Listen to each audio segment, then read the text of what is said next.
close your eyes. Let everything around you grow still. Take a deep breath in through your nose, slowly, filling your lungs completely. Hold it for a moment, and now release it gently through your mouth. Feel your body begin to settle. Take another breath, just as slow, just as easy. Let the air fill you, and then let it go. With each breath, you feel a little heavier, a little more at rest. Now bring your attention to the top of your head. Let the muscles there soften. Let your forehead smooth. Let your eyebrows relax and the small muscles around your eyes. Let your cheeks go slack and your jaw. Your jaw can hang open slightly. That is fine. Now feel your neck releasing its tension and your shoulders dropping gently away from your ears. Let the warmth of relaxation move down through your arms, through your elbows, your wrists, your fingers.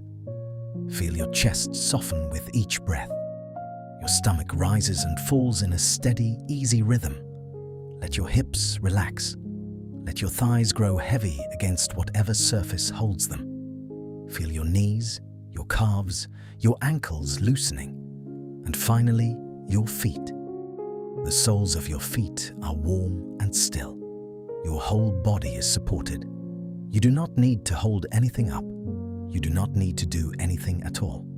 You are simply here, breathing, resting, and listening. You are walking along a quiet country lane.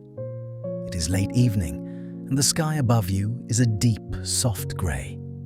The kind of grey that holds no threat, only the gentle promise of rain. The air is cool against your face, and it smells of wet earth and grass and the faintest trace of wood smoke drifting from somewhere ahead. You walk slowly. There is no reason to hurry. The lane is narrow, bordered on both sides by low stone walls that have stood here for longer than anyone can remember. Moss grows along the tops of the stones in patches of deep green, and tiny droplets of moisture cling to the moss, catching what little light remains in the sky. The first drops of rain begin to fall. They are light and fine, barely more than mist. You feel them on your hands, on your cheeks, on the top of your head. Each drop is cool and soft. The rain makes no sound against the earth at first, only a faint whisper against the leaves of the hedgerow beside you. You keep walking. The lane curves gently to the left, and as you round the bend, you see the lake. It stretches out before you, wide and calm and grey. The surface of the water is perfectly still, except where the rain touches it, and there the tiniest circles appear, one after another, overlapping and fading. The far shore is hidden in mist. The lake looks as though it goes on without end, dissolving into the soft grey sky at the horizon. The air here is cooler, carrying the clean mineral smell of lake water and wet stone. The air grows cooler as you walk closer to the water. You can feel it on the backs of your hands, on your wrists, where the skin is thin and sensitive. It is not cold, only cool, the way evening air is when it has been softened by rain. You breathe it in slowly, and it feels clean and good inside your lungs. The lane is very quiet. There are no other sounds but your footsteps on the packed earth, the whisper of rain on leaves, and the gentle, distant lapping of the lake against its shore. You can see the cottage now. It sits just ahead, at the very edge of the shore, a small building made of pale grey stone with a dark slate roof. Warm amber light glows from one of its windows, spilling out in a soft rectangle onto the wet grass below. The light is steady and still, and it makes the rain visible as it falls through it, tiny golden streaks drifting downward. A thin curl of smoke rises from the chimney and disappears into the low clouds above. The sight of it fills you with a quiet feeling of comfort, like recognizing a place you have been before, even if you have not. The path leads you down a gentle slope toward the cottage door. The grass beneath your feet is thick and damp, and your shoes leave soft impressions in it as you walk. A few flat stones are set into the grass, forming a rough path, and they are dark and wet and smooth under your soles. The rain is falling a little more steadily now, pattering lightly against your shoulders and the top of your head. You can hear it beginning to tap against the stone roof of the cottage ahead, a gentle, uneven rhythm, like fingers drumming very softly on a tabletop. You reach the door. It is made of heavy, dark wood, worn smooth with age. There is a simple iron latch. You press it down, and the door swings open easily, without a sound. Warm air meets your face immediately, carrying with it the smell of a wood fire and something else. Something faintly sweet and herbal. You step inside. The warmth wraps around you like a soft cloth. After the cool, damp air of the lane, the warmth of this room feels like an embrace. You stand in the doorway for a moment, letting it settle on your skin. Your cheeks, which had grown cool in the rain, begin to warm. Your hands, slightly damp from the mist, begin to dry. The air inside the cottage is still and gentle, carrying the warmth from the fire in slow, invisible currents. The room before you is small and warm and glowing. A fire burns in a stone fireplace set into the far wall. The flames are low and steady, casting a soft, flickering amber light across everything. The walls of the cottage are rough stone, the same pale grey as the outside, but in here they look warm, almost golden in the firelight. The ceiling is low with dark wooden beams running across it. The floor is made of wide, worn wooden planks that creak very softly beneath your feet as you step further inside. You close the door behind you. The sounds of the outside world become muffled at once. The rain, which had been falling on your shoulders, is now something you hear only from a distance, a steady, gentle drumming on the slate roof above. It is a deeply soothing sound, constant and even, like a lullaby played on the quietest of instruments. To your left, there is an old armchair. It is large and deep, upholstered in a fabric that has faded over many years to a soft, dusty blue. A wool blanket is draped over one arm.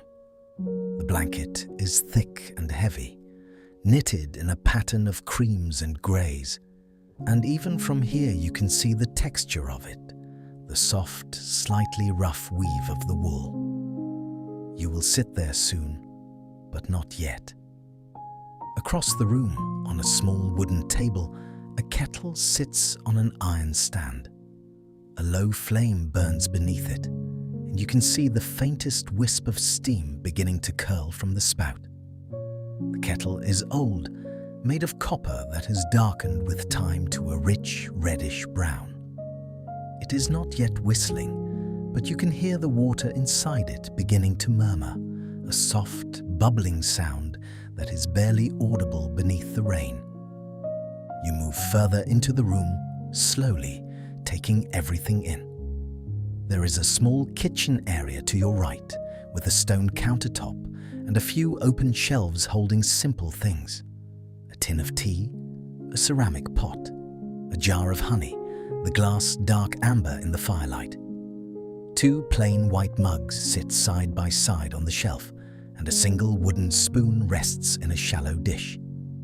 Everything here is simple and worn, and exactly where it should be. You take the tin of tea from the shelf and open it.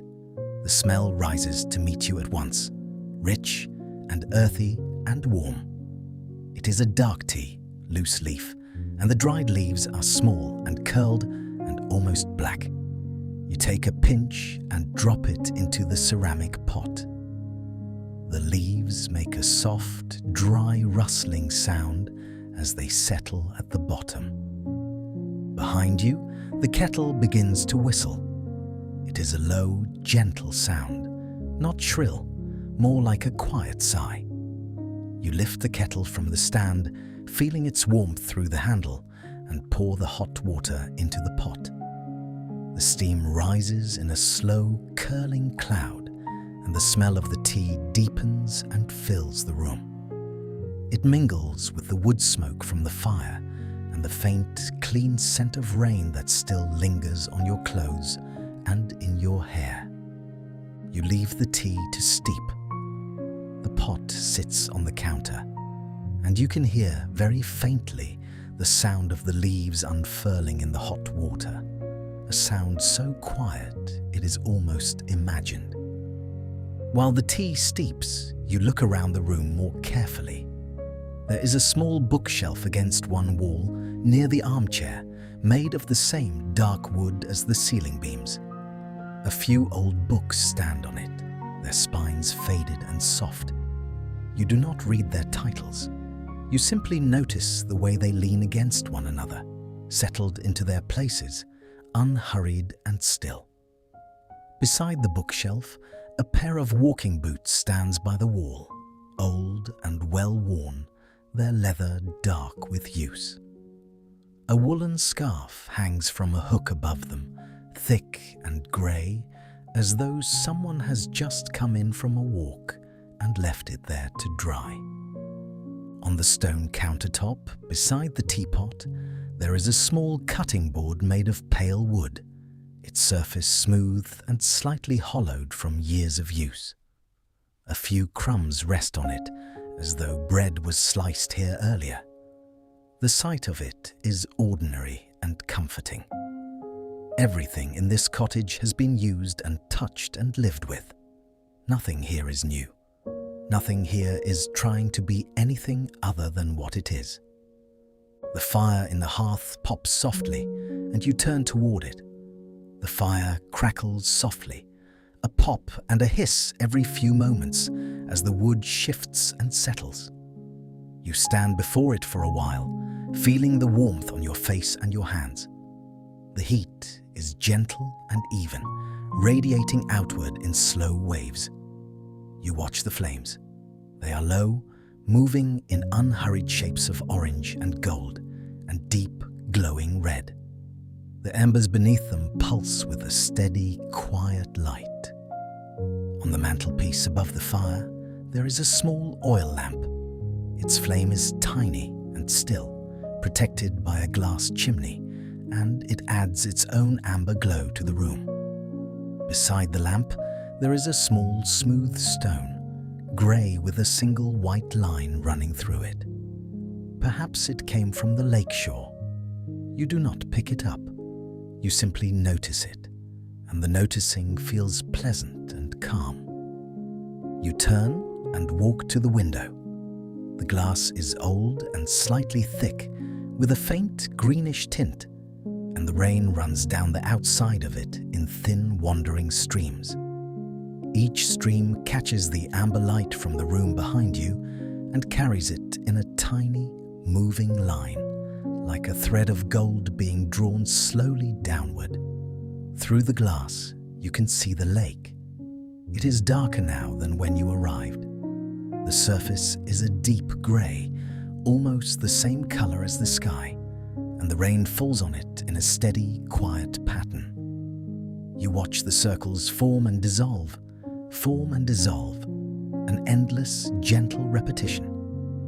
You can hear the water of the lake lapping very softly at the shore, a gentle, rhythmic sound like a slow pulse. It comes and goes,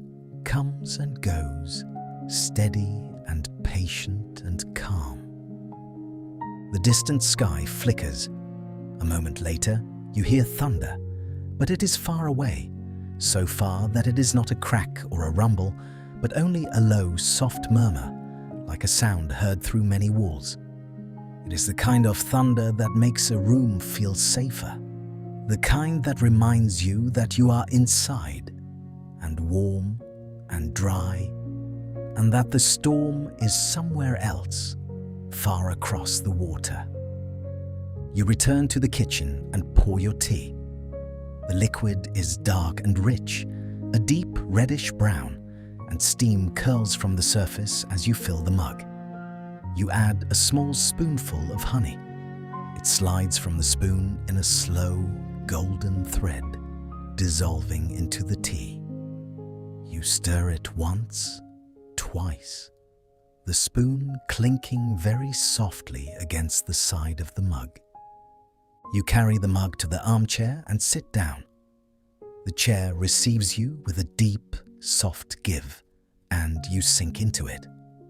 The cushion beneath you is worn and comfortable, shaped by years of use into a form that seems to hold you exactly right. You reach for the wool blanket and draw it over your lap and your legs. The wool is heavy and warm, and its texture against your hands is soft but slightly rough, the way good wool always is. You can feel the individual threads of the knit, the gentle ridges and valleys of the pattern. The weight of the blanket settles over you, and with it comes a deep, spreading feeling of comfort. You lift the mug and hold it in both hands. The warmth of the tea seeps into your palms and your fingers. You bring it to your lips and take a slow sip. The tea is warm and smooth, with a faint sweetness from the honey and a deep, earthy flavor beneath it. You swallow, and the warmth moves down through your chest. You sit there in the armchair with the blanket over you and the tea in your hands, and you do nothing at all. The fire crackles. The rain falls on the roof. The lake murmurs at the shore. These are the only sounds, and they are steady and unchanging, and they are enough. You let your gaze rest on the fire. The wood in the hearth is thick and dark, the bark rough and split in places where the heat has dried it. Beneath the burning logs, a bed of embers glows in shades of deep orange and red and white, pulsing gently as the air moves over them. The heat reaches your face and your hands, and you feel it soaking into the wool of the blanket on your lap, warming it from the outside, even as your body warms it from within. The room smells of wood smoke and tea, and the faintest, most distant trace of rain. These smells blend together and become one smell, the smell of this place, of this evening, of this particular quiet hour. You breathe it in slowly without thinking about it. Your shoulders are low and relaxed. Your hands are warm around the mug.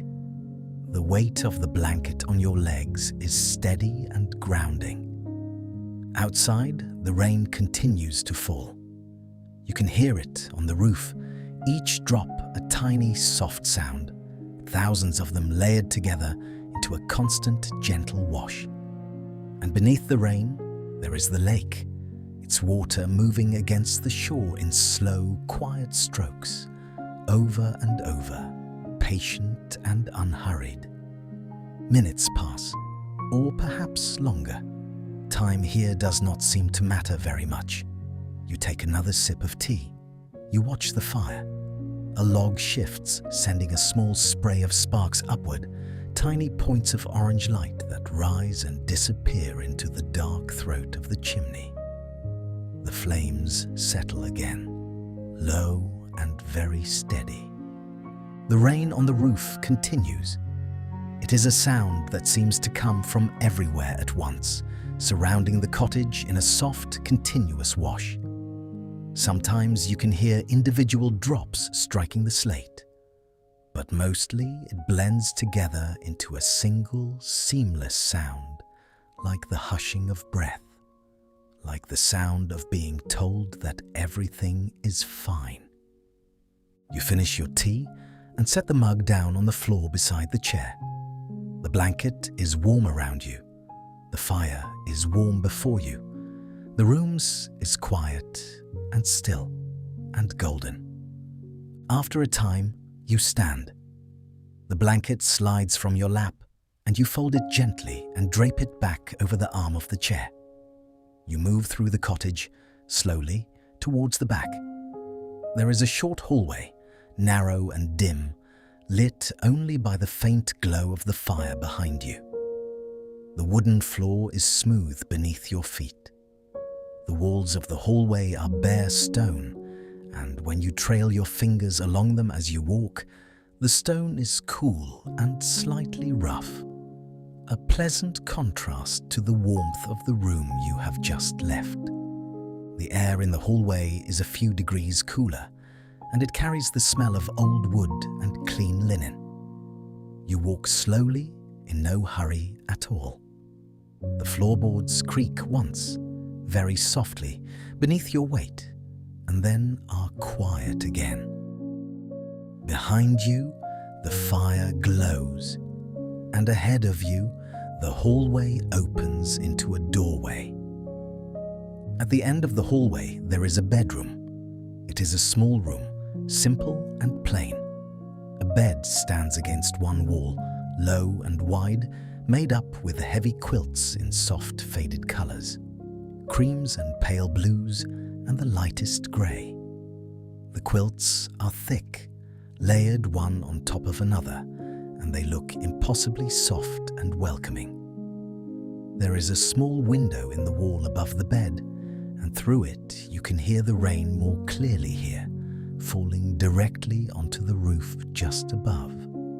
A close and intimate sound, as though the rain is falling just for you. There is a bedside table with another small lamp on it. You turn the lamp on, and it fills the room with a low, warm glow, the same amber as the firelight in the other room. The walls in here are the same pale stone, and in this light they look soft, almost like cloth. You sit on the edge of the bed. The mattress gives beneath you, gently, and the quilts shift and settle around you. You reach down and remove your shoes, slowly, one and then the other, loosening the laces with unhurried fingers. You set them on the floor beside the bed, side by side.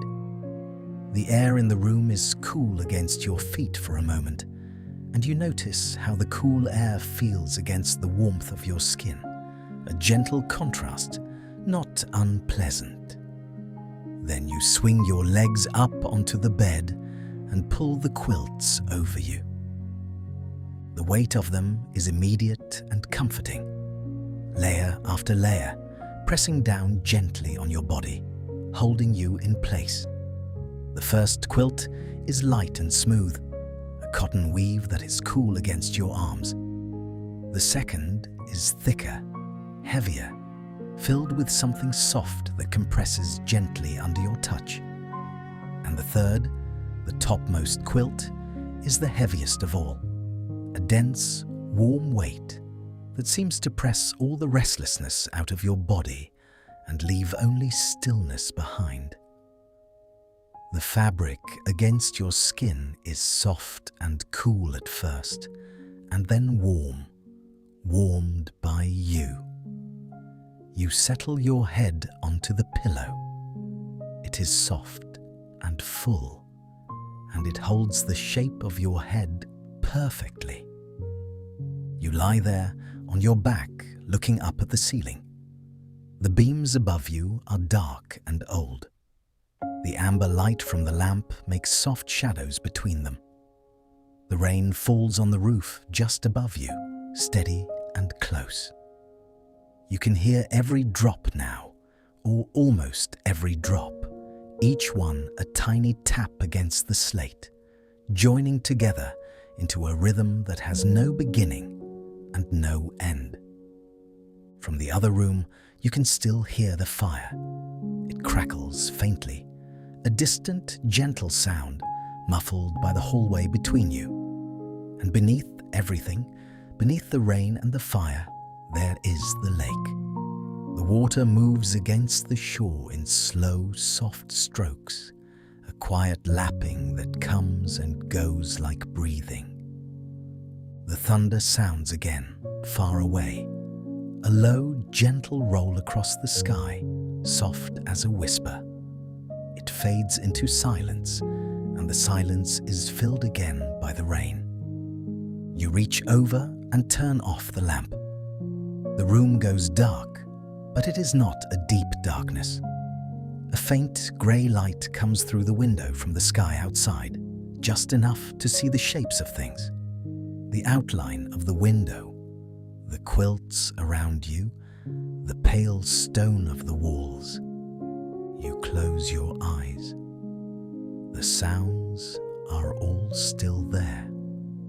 The rain on the roof, the fire in the other room, the lake at the shore.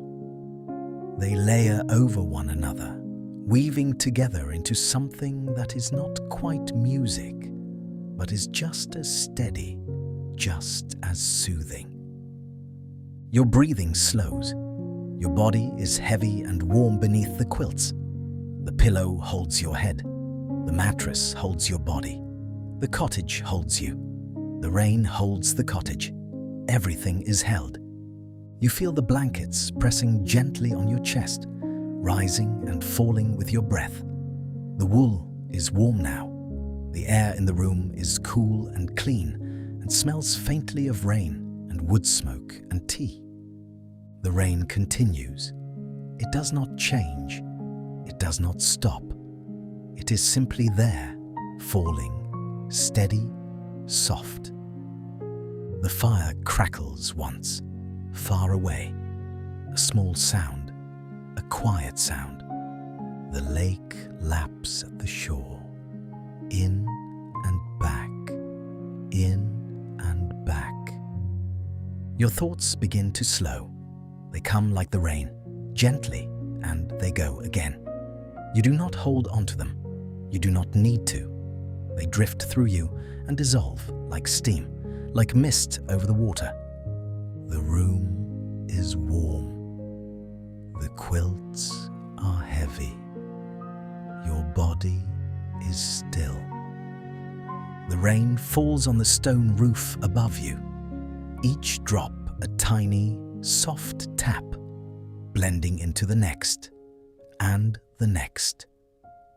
The fire murmurs in the other room, low and distant, a glow you can almost still feel, warm on your skin, even from here. The lake breathes at the shore, in and back, in and back, steady as sleep, steady as dreaming. The thunder is so far away now, just a hum, a murmur, somewhere beyond the hills, beyond the water, beyond the mist. Your hands are warm, your feet are warm.